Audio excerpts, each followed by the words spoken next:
Sosok Presiden Joko Widodo selalu menjadi sorotan, bukan hanya karena langkah politiknya, tapi juga dengan penampilannya. Ada yang tak biasa saat Presiden Joko Widodo melakukan kunjungan kerja ke Jepang beberapa hari lalu. Saat hendak bertolak ke Tokyo, Jepang, Presiden Jokowi terlihat mengenakan jas berwarna biru gelap yang dipadukan dengan dasi berwarna kuning. Penampilan ini bisa dibilang tidak biasa. Pasalnya, dalam berbagai kesempatan, Presiden Jokowi kerap mengenakan dasi berwarna merah saat mengenakan jas. Kontan saja dasi kuning yang dikenakan Presiden Jokowi ini menjadi pembicaraan dan kemudian diartikan bahwa kader terbaik PDIP ini akan pindah ke partai berwarna kuning alias Partai Golkar. Kuning kemarin Pak, waktu Bapak ke Jepang. Sekarang nggak pakai dasi. Golkar menyebut Bapak nyaman dengan nyaman katanya Pak. Sekarang nggak pakai dasi. Ya Pak, terima kasih. Ya? Pak, terima kasih. Apa? dibilang nyaman sama Bapak. Nyaman. Terima kasih Bapak. Ya, udah. Terima kasih Pak. Bukan Presiden Jokowi jika tak memberikan sinyal dalam langkah politiknya. Apalagi hubungan Presiden Jokowi dengan Golkar terbilang dekat. Dalam beberapa kali kesempatan Jokowi kerap hadir di berbagai acara Partai Golkar. Lantas, mengapa penampilan Presiden Jokowi dengan dasi kuningnya bisa menjadi sinyal langkah politiknya? Seperti apa kedekatan Jokowi dengan Partai Golkar dibanding partai koalisi lainnya? Tim TV One mengabarkan.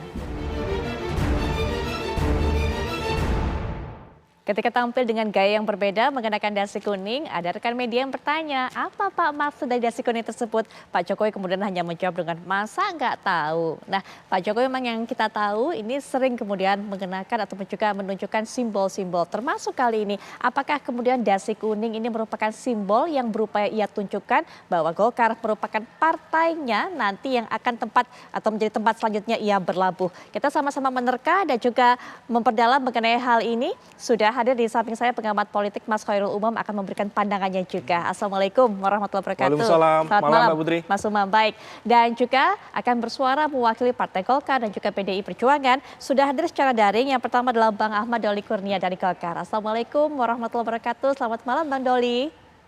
Waalaikumsalam warahmatullahi wabarakatuh. Baik. Selamat malam. Iya, malam Bang Doli. Dan juga sudah hadir secara daring juga mewakili PDI Perjuangan yaitu Bang Deddy Sitorus. Selamat malam Bang Deddy. Bang Deddy sepertinya masih di mute, kami masih belum bisa mendengar suara Bang Deddy.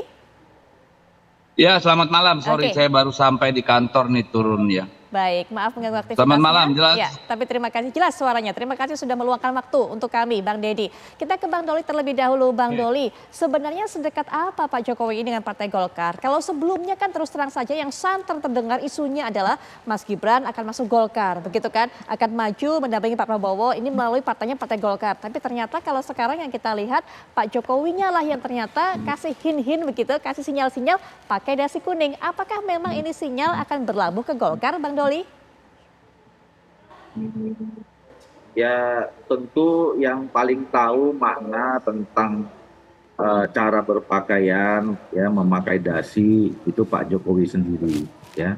Tetapi kami tentu merasa terhormat, ya, karena biasanya selama ini kan Pak Presiden kita ini jarang sekali memakai dasi warna kuning atau berpakaian warna kuning kecuali kalau ada acara-acara di Golkar gitu ya.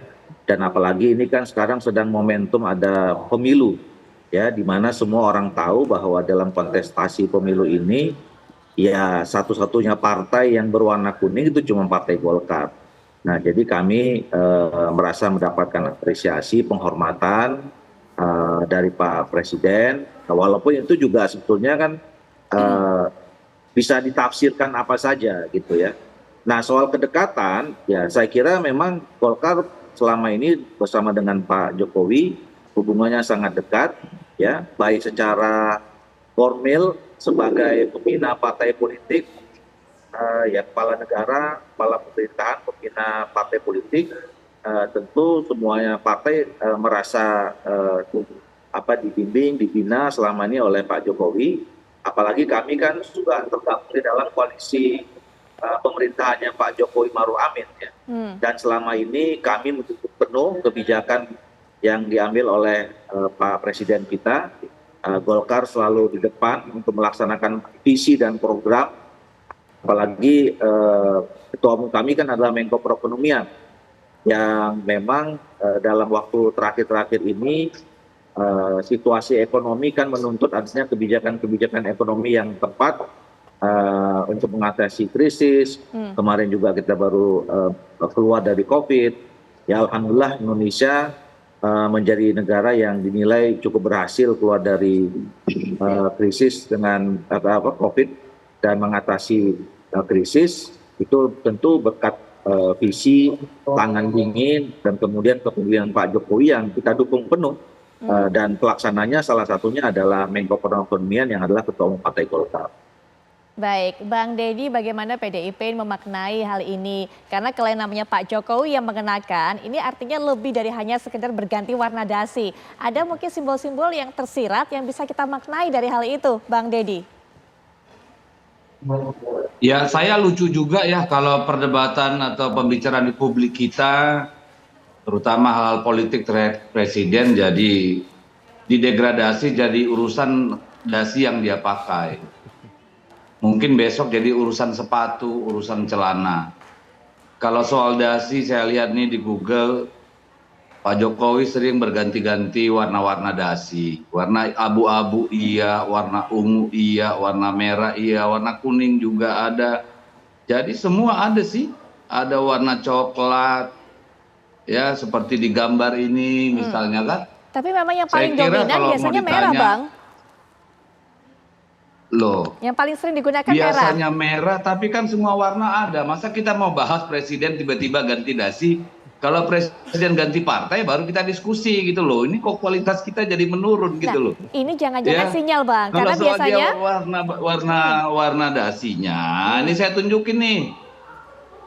Warna dasi-dasi yang pernah dipakai Pak Jokowi banyak banget. Kenapa tiba-tiba sekarang jadi persoalan gitu, warna Betul. pilihan beliau gitu loh. Saya justru bertanya sama Anda ini, saya juga nggak tahu itu. Karena Kalau momentumnya tiba-tiba juga, Bang. presiden memilih dasinya warna kuning, kita harus diskusikan. Besok Oke. beliau pakai warna biru, kita diskusi lagi. Kayak nggak ada urusan yang lebih penting buat bangsa ini gitu loh. Tapi karena momentumnya juga, Bang. Momentumnya saat ini kan masa kampanye menjelang pemilu. Apalagi yang kita kenal Pak Jokowi ini selalu biasanya menggunakan simbol-simbol. Nah, masyarakat juga menerka nih ketika beliau ini berganti warna dasi yang biasanya sering warna merah. Walaupun juga sering mengenakan dasi warna lain. Ketika kuning, wah ini jangan-jangan simbol pindah partai. Begitu loh, Bang. Itu namanya uta ati gatuk, itu namanya nyambung-nyambung ke. Kalau mau tahu ya tanyalah Pak Jokowi apakah warna kuning dasinya itu memang terkait dengan Golkar gitu ya, atau terkait dengan apa. Kalau saya disuruh menebak-nebak, saya kan bukan dukun, Mbak. Ya, jadi jangan ditarik-tarik ke sana kemari. Saya juga nggak bisa jawab. Karena bisa saja interpretasi begini. Oh oke, sepertinya ada orang berpendapat Pak Jokowi pakai baju warna kuning karena pengorbanan Golkar begitu besar, ketua umumnya ketua umum Pak Erlangga yang sudah digadang-gadang bertahun-tahun harus rela ya tidak menjadi cawapres dan memberikan Partai Golkar di bawah kendali orang yang baru 2 tahun jadi wali kota Solo. Apa saya bisa begitu? Kan nggak juga.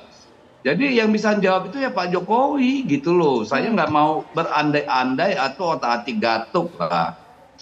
Baik. Nah, Mas Umam sendiri bagaimana melihatnya? Simbol-simbol politik mungkin juga bisa diperlihatkan oleh Pak Jokowi dalam hal ini. Ya, memang kalau misal kita merujuk pada apa yang dulu sering disampaikan oleh Profesor Kuncoro Ningrat, kemudian Profesor Ben Anderson, memang Japanese leadership style itu identik dengan simbol. Dan simbol-simbol itu seringkali kemudian juga digunakan oleh Presiden Jokowi dalam melakukan beberapa hal, termasuk juga dalam bersikap dan juga menentukan arah politik ke depan.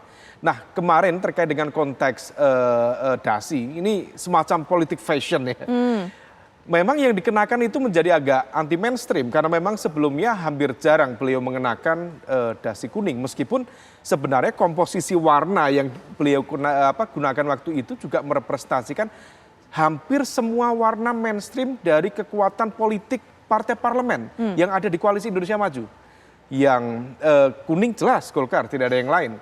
kemudian yang jas setelan biru, ada Demokrat, ada PAN di sana, yang PAN juga begitu kenceng untuk mencoba merayu-rayu Pak Jokowi, kemudian yang putih mungkin barangkali merepresentasikan Gerindra. Nah, tapi memang pada saat yang sama, kalau misal memang kemudian Pak Jokowi mengenakan itu sebagai sebuah tanda, sebagai sebuah simbol, maka bisa saja itu adalah sebuah sinyal politik yang kemudian akan diberikan di dalam konteks pendekatan terhadap Golkar. Karena terlepas apakah kemudian itu akan diarahkan kepada Pak Jokowi sendiri ataukah kepada Gibran. Karena praktis kalau misal kita cermati ada timeline sekitar 1-2 minggu sebelum pendeklarasian Gibran sebagai cawapres Pak Prabowo, tepatnya di momentum 25 Oktober beberapa waktu lalu. Cukup kuat sejumlah informasi, saya pikir bukan spekulatif, yang mencoba untuk mendekatkan Gibran untuk menjadi bagian dari Golkar. Dan menurut informasi yang juga kita himpun juga prosesi sebenarnya sudah disiapkan, tapi tampaknya barangkali restu politik dari Pak Jokowi sudah diberikan, tapi di saat yang sama juga mencoba untuk bermain aman dulu, karena bagaimanapun juga dinamika politik pasca sikap yang begitu tegas, begitu kencang disampaikan oleh PDIP menghadirkan sebuah dinamika yang tidak mudah untuk dikelola oleh keluarga lingkaran Jokowi. Karena sekali serangan dari PDIP itu betul-betul kemudian memberikan hantaman yang cukup serius. Oleh karena itu kalau misal kemudian barangkali menjelang pemilu atau barangkali pasca pemilu, kalau misal memungkinkan untuk berganti partai, karena bagaimanapun juga sekarang ibaratnya Gibran tidak memiliki rumah politik yang clear, yang jelas. Sementara Pak Jokowi sendiri juga ini ada dinamika. Kemarin diserang habis oleh PDIP, kemudian per hari ini PDIP juga mencoba untuk menarik kembali Pak Jokowi sebagai bagian dari brand politik yang dekat dengan PDIP. Oleh karena itu ini saya pikir bisa saja ini tadi disampaikan oleh Bang Deddy, otak-atik gatuk gitu. Tetapi kalau misal memang ini betul dilakukan oleh Jokowi yang biasa bermain dengan simbol dan ini disampaikan sebagai sebuah sinyal, maka bisa saja kita lihat perkembangannya, kita uji langkah-langkah selanjutnya. Dan kalau misal memang kemudian bisa dilakukan sebelum pemilu terjadi, misal Gibran masuk Golkar atau bahkan Pak Jokowi melakukan langkah yang spektakuler yang tidak banyak orang memprediksi seperti Gibran di cawapres kan juga betul-betul di luar mainstream pemahaman kita. Tapi kalau misal itu dilakukan, salah satu diuntungkan adalah Golkar. Setidaknya ini akan memberikan impact, kotel effect. Karena bagaimanapun juga keterwakilan partai di dalam komposisi capres-cawapres akan memberikan impact signifikan terhadap capaian perolehan suara dalam konteks pileg ke depan. Mungkin sampai di situ terlebih dahulu. Kalau andai kata Pak Jokowi kemudian berpindah partai, siapa yang diuntungkan, siapa yang dirugikan, nanti Mas Umam akan berikan penjelasan lebih lanjut. Tapi Bang Deddy, seperti kata Mas Umam tadi, bahwa ada upaya kemudian dari PDI Perjuangan untuk merangkul kembali Pak Jokowi begitu. Nah, kalau Pak Jokowi ternyata sudah pakai dasi kuning ini, jangan-jangan ini merupakan tanda yang namanya rayuan PDIP bertepuk sebelah tangan, jangan-jangan Bang Deddy. Tapi nanti ya Bang Deddy ya, bisa berikan jawabannya setelah jeda, kami sudah kembali saat lagi.